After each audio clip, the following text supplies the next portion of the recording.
வணக்கம். காலை நேர பிரதான செய்திகளினூடாக நர்மதா சிறில் முதலில் தலைப்புச் செய்திகள். ஏற்றுமதி வருமானம் அதிகரிப்பு. ஆட்பதிவு திணைக்களத்தின் அனைத்து சேவைகளும் 6-7 ஆகிய திகதிகளில் இடைநிறுத்தப்படும். ஆட்பதிவு திணைக்களம்.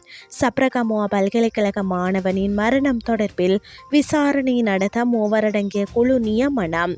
சிலியில் 7.5 மெக்னிடியூட் அளவில் நில அதிர்வு. இனி விரிவான செய்திகள். 2025 ஆண்டு மார்ச் மாதத்தில் ஏற்றுமதி வருமானம் அதிகரித்துள்ளதாக இலங்கை மத்திய வங்கி தெரிவித்துள்ளது. மார்ச் மாதத்தில் ஏற்றுமதி மூலமாக 1242 மில்லியன் அமெரிக்க டாலர் வருமானம் ஈட்டப்பட்டுள்ளது. கடந்த வருடம் மார்ச் மாதத்துடன் ஒப்பிடுகையில் அது 8% அதிகரிப்பாகும் என மத்திய வங்கி தெரிவித்துள்ளது. சேவை ஏற்றுமதியில் 665 அமெரிக்க டாலர் கிடைத்துள்ளதுடன் 6.5% அதிகரிப்படைந்துள்ளதாக குறிப்பிடப்படுகிறது. அந்த மாதத்தில் வர்த்தக பொருட்கள் ஏற்றுமதியில் 1637 அமெரிக்க டாலர் கிடைக்கப்பெற்றுள்ளதாகவும் தெரிவிக்கப்படுகிறது. எதிர்வரும் 6 மற்றும் 7 திகதிகளில் ஆட்பதிவு திணைக்களத்தின் அனைத்து சேவைகளும் இடைநிறுத்தப்படும் என அந்த திணைக்களம் தெரிவித்துள்ளது. உள்ளூராட்சி மன்ற தேர்தல் காரணமாக இவ்வாறு அனைத்து சேவைகளும் இடைநிறுத்தப்படுகின்றன. ஆட்பதிவு திணைக்களத்தின் அனைத்து அலுவலகங்களிலும் சேவைகள் இடைநிறுத்தப்படுகின்றமை குறிப்பிடத்தக்கது.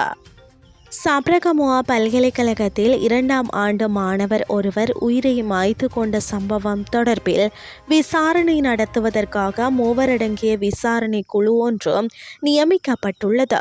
குறித்த பல்கலைக்கழகத்தின் பேராசிரியர் A.A.வை அமரசிங்க தலைமையில் குறித்த விசாரணை குழு நியமிக்கப்பட்டுள்ளது. குறித்த மரணம் தொடர்பில் இதுவரை 16 மாணவர்களிடம் வாக்குமூலம் பதிவு செய்யப்பட்டுள்ளதாக காவல்துறையினர் தெரிவித்துள்ளனர். மரணம் குறித்து விசாரிப்பதற்காக கல்வி, உயர்கல்வி மற்றும் தொழிற்கல்வி அமைச்சினாலும் விசாரணை குழு ஒன்று நியமிக்கப்பட்டுள்ளது. புசல்லாவை பகுதியை சேர்ந்த 23 வயதுடைய குறித்த மாணவன் சிரேஷ்ட மாணவர்களால் பகிடிவதைக்கு உள்ளாக்கப்படுவதை அடுத்து ஏற்பட்ட மன அழுத்தம் காரணமாக தனது உயிரை மாய்த்து கொண்டதாக தெரிவிக்கப்படுகிறது. நாட்டின் பெரும்பாலான பகுதிகளில் மாலை அல்லது இரவு வேளையில் மழை அல்லது இடியுடன் கூடிய மழை பெய்யும் என வளிமண்டலவியல் திணைக்களம் தெரிவித்துள்ளது. மேல் சப்ரகமுவ, மத்திய, தெற்கு, ஊவா, கிழக்கு மற்றும் வடமத்திய மாகாணங்களில் பிற்பகல் 1 மணிக்கு பிறகு மழை அல்லது இடியுடன் கூடிய மழை பெய்யக்கூடும் என எதிர்பார்க்கப்படுகின்றது.